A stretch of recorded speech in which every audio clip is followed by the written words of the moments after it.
55 beneath the city was revitalized. Started riding with ride.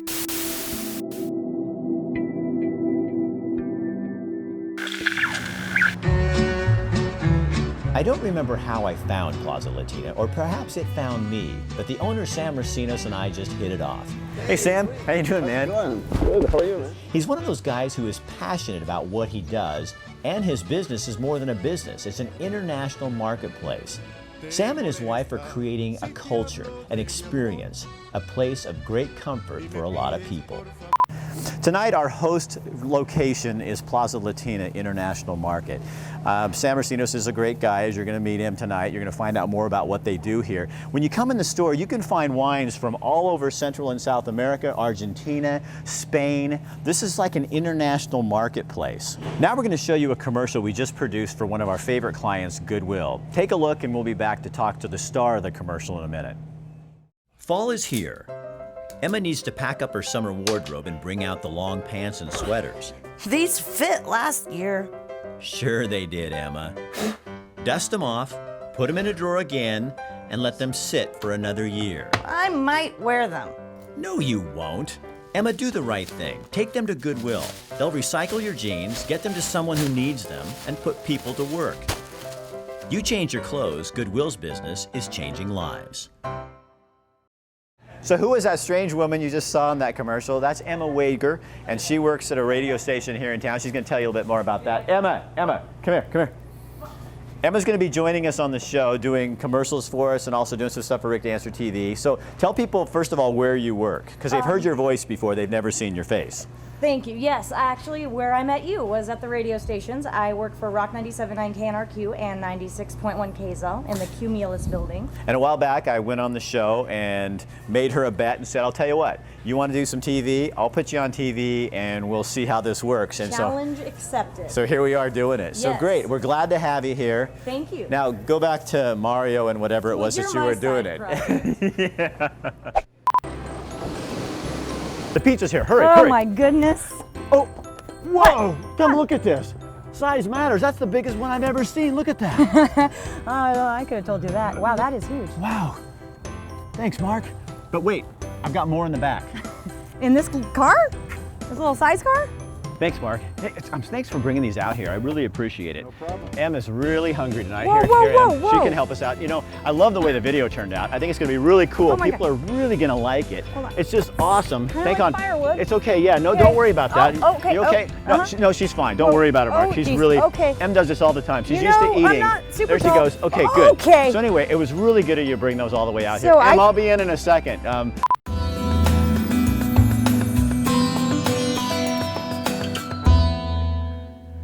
I'm Rick Dancer. We're here at the Wellsprings Friends School with the head of the school, Dennis Herner, and it's so good to be here. You guys have been here for 22 years, and a lot of people still don't know who you are or what you do, and that's why we're here. We want to find out more about what you do. Yes, we're a real community asset, and we want people to know more about us. We were founded on the idea of serving students who fall through the cracks of whatever school they're in before they come here. And we are a welcoming community, and we help students get grounded and transform their lives and get re-excited, reignited about education. So Dennis, how do you do that? What are the three different areas you were talking to me earlier about? What do you do for kids, and what kind of areas are you working at? Well, one thing we provide is a culture of individual affirmation, and again, we focus on each individual. We have small classes. The teachers know every kid very well, not only what they're doing in the classroom, but about their lives. And one of the things you said also works is because with only 12 students in a class, you don't teach a linear approach like is what most public schools are teaching through. Right. We do not use that traditional approach at all. Our teachers are very creative, and they find ways of connecting with the individual students in the class. The class is limited to 12 students, and the teachers will sometimes have discussions, have presentations. We do lab work, we do hands-on stuff. Whatever is working in that class, and they know, and they'll vary it even for the different students in the same class to help bring out to connect with the strength of the student. Do you think that's why it works, Dennis, because it's real life? I mean, you are really preparing them not only for community life, but giving them an education that's really going to work for them. Yes, we use the word holistic, and it helps. We feel the students who leave Wellsprings are really well prepared to be participating members of the community. We have one of the most diverse group of people you can imagine. Every student from any background is welcome, and they find that affirmation of who they are, whoever they are. How important is that for a kid in school, a student, to, especially when they're falling through the cracks in a regular school setting, to discover that they matter?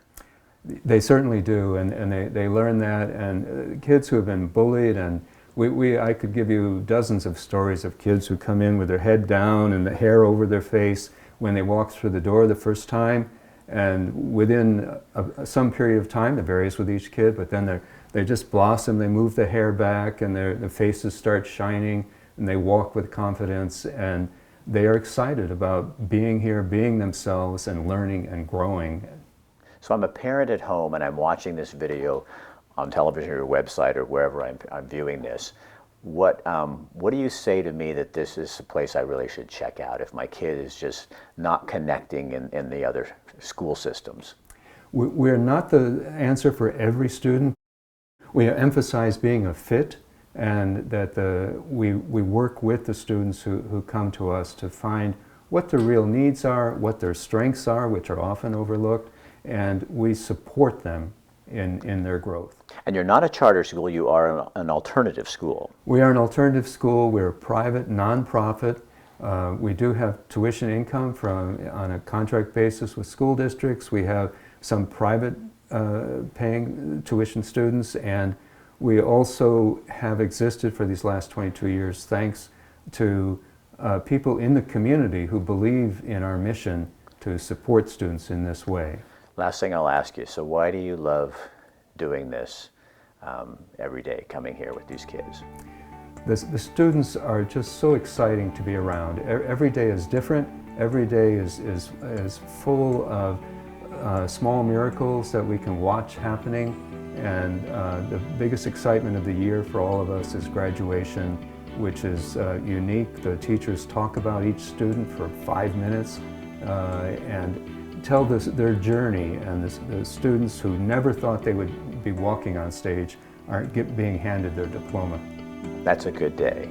It's definitely one of the best. Dennis, thanks for being with us. Thank you. Plaza Latina's meat counter is unbelievable. Everything is hand-cut and fresh. You can find the unusual and the very usual. Let's introduce you to the place and its owner.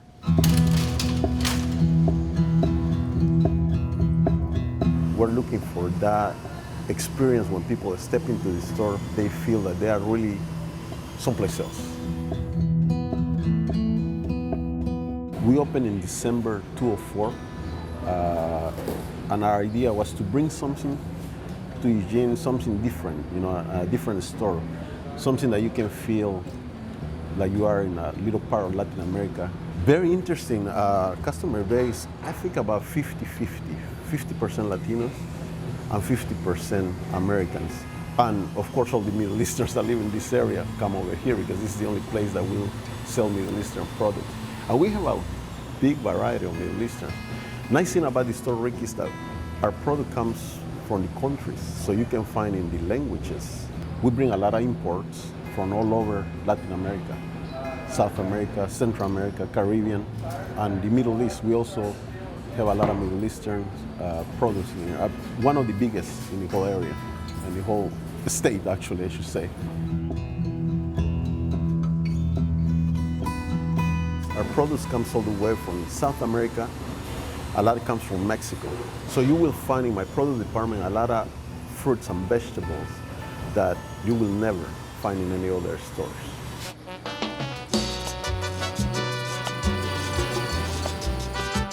We have a tortilla machine. We make our own tortillas. So if you never try a fresh tortilla, there's a big difference between the packaged tortillas and the ones that we make over here. Our tortillas don't have a lot of preservatives. We make them freshly here every day. Same with my food, my taqueria. You know, it's really authentic Mexican food. It's not your regular restaurant food. It's more than that. Our bakery is different as well because these are sweets, pastries that you will find in Latin America. My baker is from Mexico and he's been doing this for 20 years. My grandfather, they used to have a bakery in Mexico. But then here I've been for 12 years so far. I think I had it in my blood. I always dreamed to be a baker since I was a kid, and then finally I get it. And it's a good thing because now I can make different kinds of breads, not just Mexican bread, but all different kinds, like American bread, Mexican bread, and from different countries, different cultures. So I really like it. His recipes come from, you know, the part in Mexico that he's from. They're not very sweet, very tasty, but not very sweet in flavor. And that's the nice thing about it. Again, Americans are learning about these things. They come in and try our pastry and they love it. The best time for the bread is in winter time. So we say 2,000 pieces a day or more.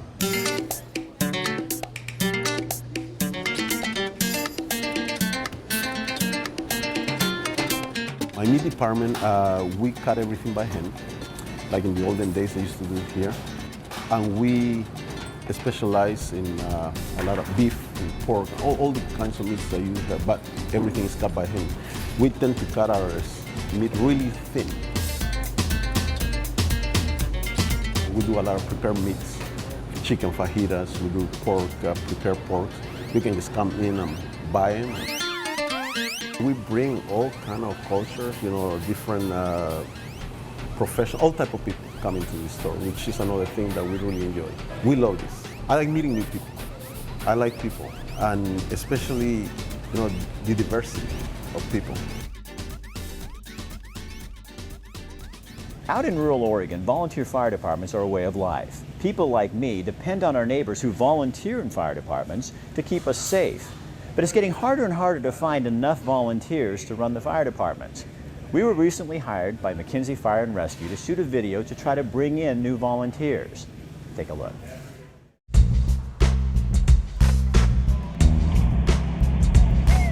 Not everyone is cut out to be a volunteer with McKinsey Fire and Rescue.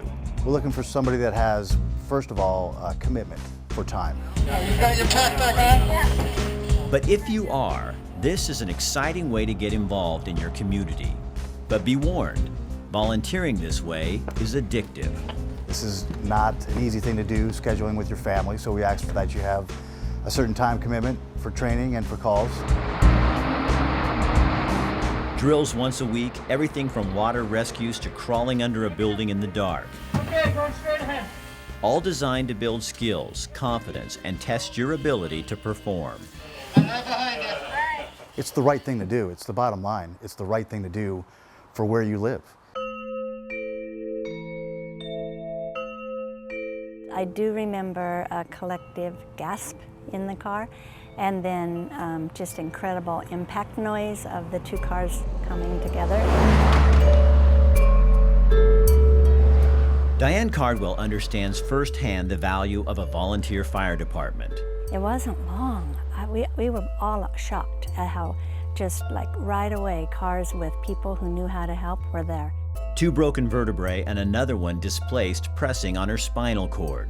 I remember one lady crawl right in the car, and she was just in between the seats, right? And up by my face, I was like, how did you even fit in here? I wish they could feel my heart and how much gratitude is there. And I guess I would say, be proud of what you do and don't ever stop. Turn your air on all the way. Volunteering this way is so important. Each volunteer has reasons for being this committed to what they do. October 2000, my house burnt down. Pretty traumatic event to go through at a young age. Megan's volunteered ever since. Professional Springfield firefighter Scott Sweeney volunteers with McKinsey in his spare time. Sense of community. You know, if you want to give back to the community, it's a way to do that. And so do local business people. There's a situation when we were actually, out in the fields hoeing corn, and a friend of mine had a seizure right there in the field. I had no medical training. The other guy who was with me really didn't. Now Jack Richardson, a farmer, is ready to respond at a moment's notice as a licensed EMT. I pick up things at fire drills, on calls too, that are just applicable to everything I do, just practical skills. I think people will find once they get into this, it will sink into your heart and it'll transfer into whatever you're doing in life. It certainly has sunk into the hearts of this group of men and women. They cover 35 square miles from Walterville to Nimrod and everything in between. 5 stations, 600 calls for service each year, 4 paid responders, and close to 50 volunteers. It's a good number, but of course, not all those people are always available during calls. We would like to double that, actually. McKenzie Fire and Rescue is looking for more volunteers, and you might be that person. Exciting changes are in the works for McKenzie Fire and Rescue. A grant from the Federal Emergency Management Agency helps McKenzie offer around-the-clock coverage. We're bringing these students in, we're helping with their tuition. We give them a place to stay for 24 hours as they cover a shift for us. They'll respond to emergencies. The fire station is considered by many to be the community centers for this rural section of Lane County. That's really what we're talking about. We're talking about like increasing your sphere of influence with people that you can count on. It's not all about like just saving people's lives and stuff like that, because you don't always get a chance to do that, but the little bit you do get to help out your community, it makes you feel like you're really living. Community education and awareness is a vital part of the mission. People may be looking for something to connect with, to feel proud about what they're doing in life. Responding, rescuing relationships. It's what you do as a volunteer with McKenzie Fire and Rescue. The people I do it with, it's like family. Being with them every day, on calls or once a week at drill, it's a fun environment, and the adrenaline, it's awesome. If you have the physical capacity and mental capacity to deal with this type of situation, it's almost your duty to volunteer and help people out. For more information, go to McKenzieFire.com. One of our loyal, awesome sponsors is Abe over at Ranchito Grill in Springfield. It's right next to McDonald's off of Mohawk. I'm telling you, they have the freshest, the best food you've ever had, a wonderful atmosphere, and the whole family works there. They take care of you the way they would their own family. So when you go over there, be sure, that's Abe right there, be sure you tell Abe that you saw it on Rick Dancer TV. And then every month, Abe, with us, gives away 2 free dinners. All you have to do is go have dinner there and fill out the little form, and you put your name and your phone number in there, and we do a drawing. And this month, the winner of our drawing is Jason Morales. Jason, you are the winner. All you have to do is go in and tell Abe and Ruben that you're here, and they will give you 2 free dinners. So again, next time you're in Springfield or you're looking for the best Mexican food, go to that guy right there. That's Abe. He'll get you fixed.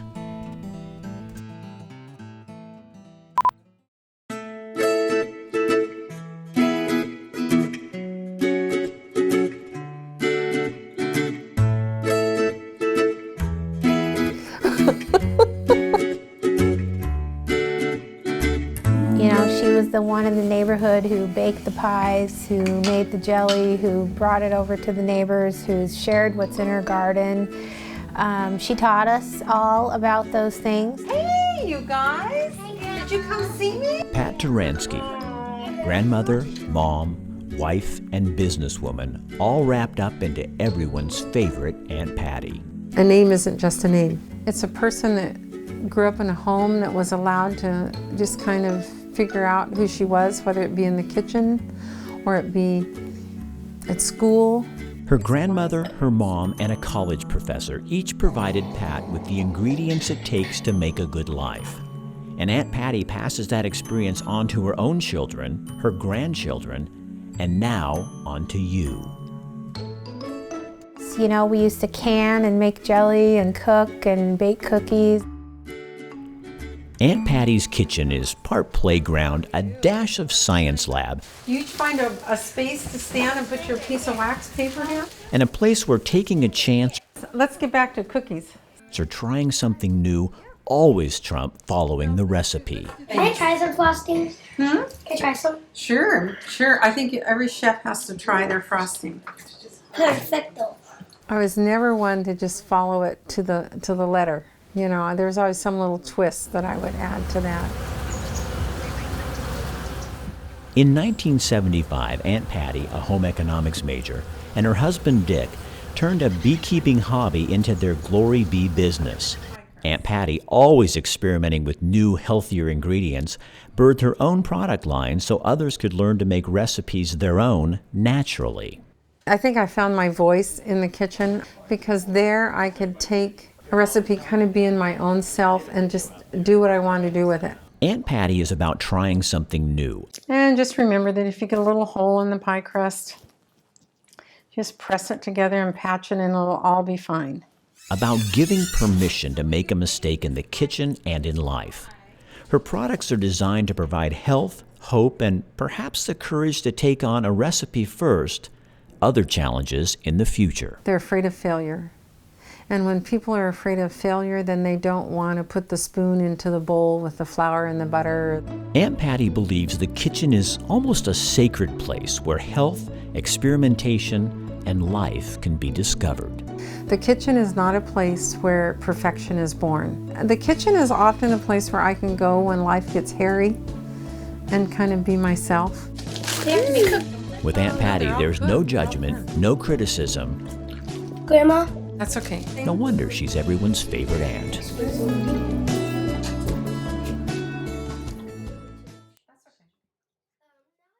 It's a great way to build relationships.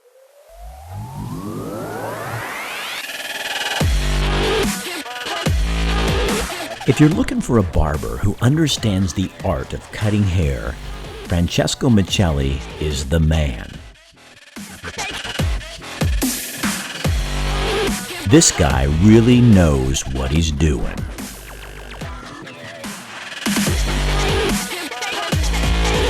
He takes his time, he understands his customer, and he knows what makes you look good.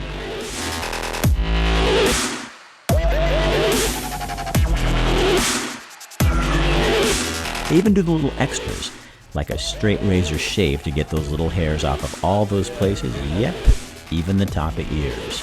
I'm telling you, if you want a good haircut, somebody who knows what they're doing, a true artist, go to my barber. Fresh cut. Francesco Michelli is the man. 541-357-6903. You'll love it.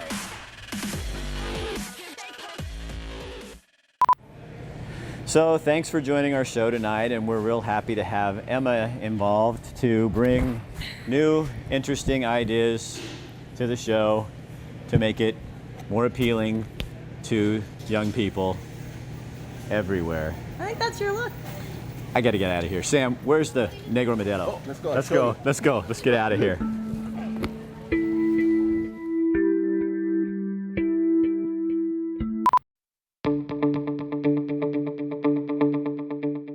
We begin the hike at Cool Creek Trailhead, which is right off of Highway 26. Now this is straight up. This is 3.5 miles up to the top, and it is grueling. On the website it says family friendly? No, and they mean it. About a mile up we run into, yes, snow. We weren't prepared and we lost the trail. Fortunately, my son knows how to read signs. So we ended up like a mile from the lookout tower, and that windstorm a few months ago blew all these trees down in the path.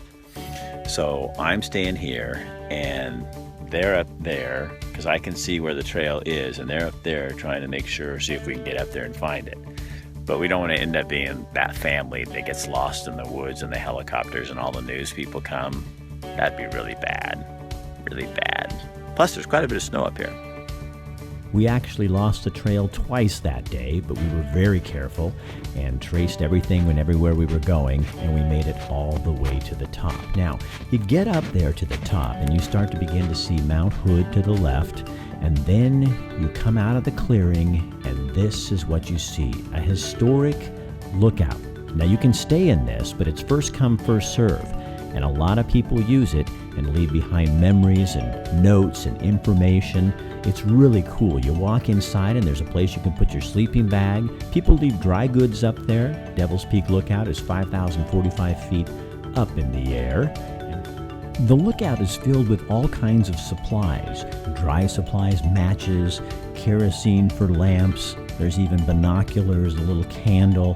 There's also this cool diary where people write different notes in there. And then we found this one kind of sketchy note with someone who left behind a little bit of reefer for the next person. We didn't see it.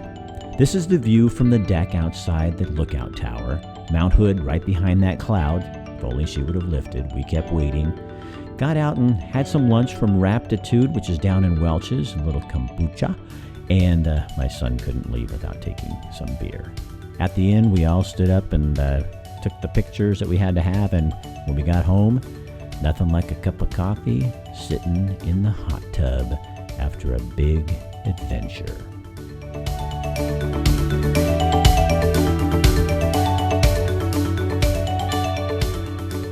Hi, I'm Rick Dancer. In March, we're introducing you to a new show that shows how hip it is to be an elder. Elders, Sages, and Fellow Travelers is about you and me. Growing older is not the end of the journey, it is the journey.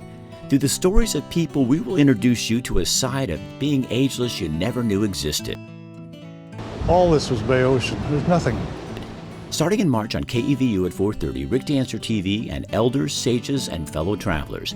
A new vision for your vision of television. So do you need to do a better job of marketing yourself? Well, Google says you're 80% more likely to get a hit on your website or your social media if you have a video. And guess what? That's what we do at Rick Dancer Media Services. We create videos. We tell your story so that people will click, watch, and ultimately buy. So get a hold of us and find out more about what we do. We do everything from big, huge productions to small restaurants to yurt manufacturers. And we're going to be starting a new show called Elders, Sages, and Fellow Travelers. So call us and find out more about what we do and how you can get involved, because we have a market, we have a brand, and we have an audience. Wouldn't you like to be part of that? Thanks for watching. So I still get people walking up to me going, Rick, what are you doing now? What we do is promotion. We do media services, so we produce videos for YouTube, for internet use, for website use. We also produce videos for nonprofits, and we can help you find people to help pay for that. So we do a whole myriad of services and a lot of social media. So get in touch with us. Go to rickdancer.com or email me at rick@rickdancer.com. Heck, I'll even throw my phone number up here, but you better be calling me for business. Give me a call, let's figure out what you need, and we'll help you get there. That's really all it is. It's so easy.